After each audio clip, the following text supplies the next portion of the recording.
Hello, hello, beautiful souls, and we are on day 11 of our self-love challenge. And last night I was kind of contemplating what I was going to talk about today, like really digging into more belief stuff. And then I had this realization that I've been talking about thoughts and beliefs for the last 10 days. The first day I was talking about what self-love is. And I realized that, I haven't really connected the self-love to the thoughts and beliefs. So going back to what self-love is, it is the ability to trust yourself, to respect yourself, to be kind to yourself, so that you feel safe with yourself, right?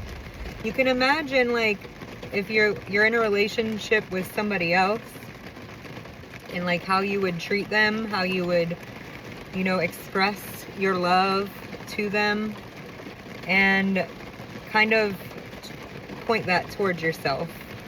Like, for me, in my relationships, I was kind and understanding, honest, but in my relationship with myself, I was not being respectful to myself. I wasn't listening to my emotions. I was shutting them down.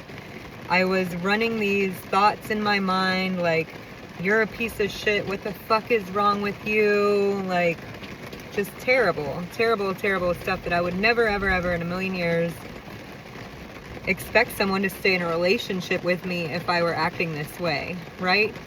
So it's like, if your relationship with yourself, which most people don't even know how that is like beating yourself up and constantly worry, constant anger with yourself, non-acceptance, feeling bad for having emotions, feeling like you're wrong for having emotions and not respecting them and valuing them as the messengers that they are, right?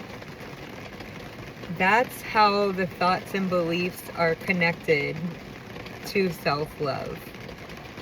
You can, I don't even know. I don't think you can really love yourself if you're constantly tearing yourself down, internally or externally, right? I hear all the time people bashing themselves out loud, and it makes me so sad, because it's like, what are they saying to themselves that nobody else can hear? And the problem with saying these things to ourselves, we might just want to be like, oh, it's no big deal. But then these thoughts become beliefs, and the beliefs create the emotions. We can go back to the cliff example. You're standing on a cliff and it's very windy and you have no support. Your emotion is fear, uncertainty. Whereas if you're standing on that same cliff on the same windy day, yet you are confident in your abilities to jump off the cliff because you have the equipment and the knowledge, the emotion there is completely different. So it's like the beliefs that we have create our emotions, which then if we are in a state where we're pushing those down and denying them, they just keep coming, because the thoughts that's transpiring the belief keeps transpiring the emotion, and it's this cycle, right? So how do we get out of this cycle? We've been talking about that, right? Becoming aware is 90% of the work. Once you're aware that you're bashing yourself all the time, you can put up little stop signs that say, hey, is this really how I want to continue? Then you can say, hey, is this even true? And then you can kind of jump from one stream of thought to another based on what you know is true about yourself. You know, and I'm not saying to go from one extreme to the other, because you won't believe it. But like little steps, you know, like instead of I'm a piece of shit, I'm doing the best that I can, right? Instead of I'm a complete piece of shit to I'm a divine goddess of infinite power, you know, like if you jump from one extreme to the other, you're not going to believe it. So creating these like middle ground sort of affirmations that you can believe, like, yeah, I messed up today and I learned from it and I'm doing the best that I can. So that is how and why these thoughts and beliefs, becoming aware of them and shifting them, is so important with self-love. Because if you are in a constant battle with yourself, that's just not love. And something else I want to mention is, like, whenever we're having these thoughts and beliefs, are they fear-based or are they love-based? Because most of your limiting beliefs, most of your negative thought patterns are arising out of some fear. And it is like so true that the only thing to fear is fear, right? So becoming aware of where these, are they based in fear or are they based in love? Like, if you are going out somewhere and you're like constantly talking to yourself about how awkward you are or something like that, like there's a fear base to that. Like, I can't be who I am and express who I am because I fear rejection, right? I fear people not liking me, not accepting me, you know? So you want to make sure that you're paying attention to that. Because if it's fear-based, it's not to your benefit. And to get out of that fear, to face that fear, yes, you may get rejected. Yes, some people may not accept you. Okay? And that is not a problem with you. It's not necessarily a problem with them either. Maybe it just means that you two aren't meant to be vibing together, you know? Like, we get this idea that we have to be liked by everybody and accepted by everybody, and that's just not realistic. And then you have the part where it's like, if they are rejecting you and they're not accepting you, maybe it's something inside of them. Okay? And it doesn't have anything to do with you and how amazing you are. It's like, just go somewhere else. You know?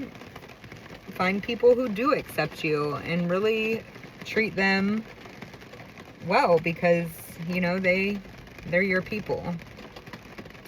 And you can let the other ones be. Like, let them do them, and then you get to decide what you're gonna do. So I know that this is kind of a short one, but I just wanted to connect the dots a little bit better, because I feel like I've been rambling on about thoughts and beliefs, and I didn't really tie into why that's so important for self-love. If you're gonna be kind to yourself and be honest with yourself and respect yourself, it's not letting these thoughts control you. It's like taking that power and saying, hey, this thought is bullshit and I'm done with it, right? Like, I no longer believe it. And then you can replace it with something that is respectful and kind and loving and safe. And that is like a pivot from self-hate to self-love. It is like the foundation. The very first thing I started with was like, how am I talking to myself? And it was so eye-opening. Like, I was so abusive to myself. And one thing that really helps me is thinking about, like, do I want my daughter to be thinking this way about herself? You know, would I talk to another human being this way? And if not, like, why on earth are you doing that to yourself? The reason is normally because somebody taught you to do that to yourself at a very early age. As we discussed in a previous video, it happens before you're 7, so you may not even remember. But it doesn't make it true, okay? And it doesn't make it like this is the way it is and it's the way it's always going to be. Like, we have the power to change it. And we do that by becoming aware of the fear-based, negative, limiting beliefs that are lies. The thoughts are the things that we can be like, oh, that's interesting that I would think that. Where does that come from? What belief is it attached to? And then we can replace it with a more loving one, right? How would we want our daughter to talk to herself?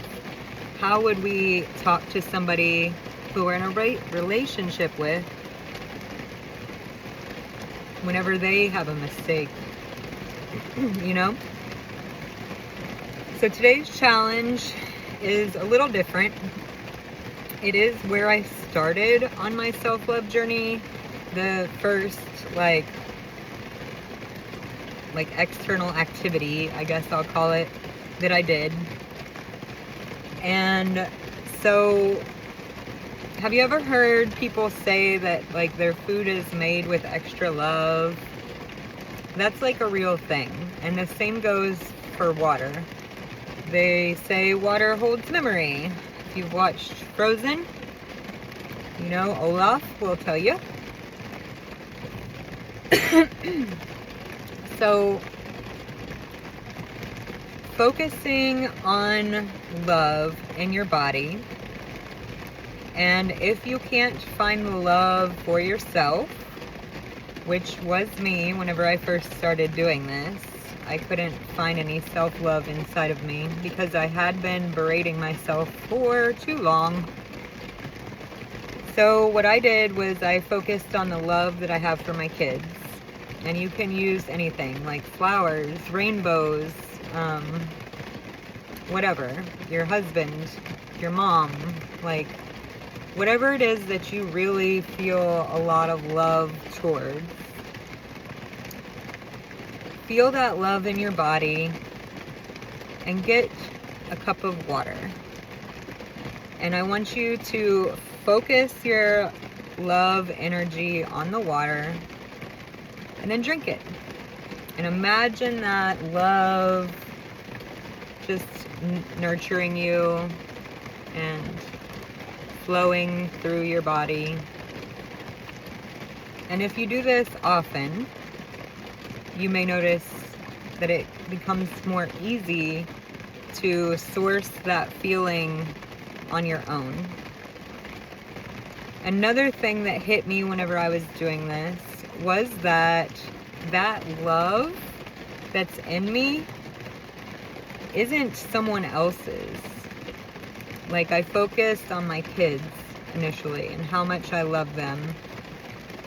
And it was like a few days in that I realized that love that's in me is actually like part of me. You know, they may feel it,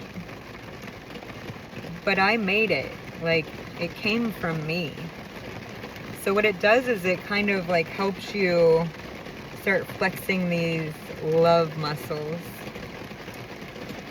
Now, on the other hand, if you're having like a really bad day and you're really angry and you know, you can do this. You can focus all of that energy into that water, but don't drink it unless you want to fill yourself with more anger. But you can put all that energy into the water and then like dump it out, pour it down the sink. You can imagine it all coming out of you into the water and then getting put down a drain instead of, back into your body. There are so many studies about water and like how it reacts to different frequencies. It is pretty incredible, so I would recommend checking that out if you have any interest in how cool water is.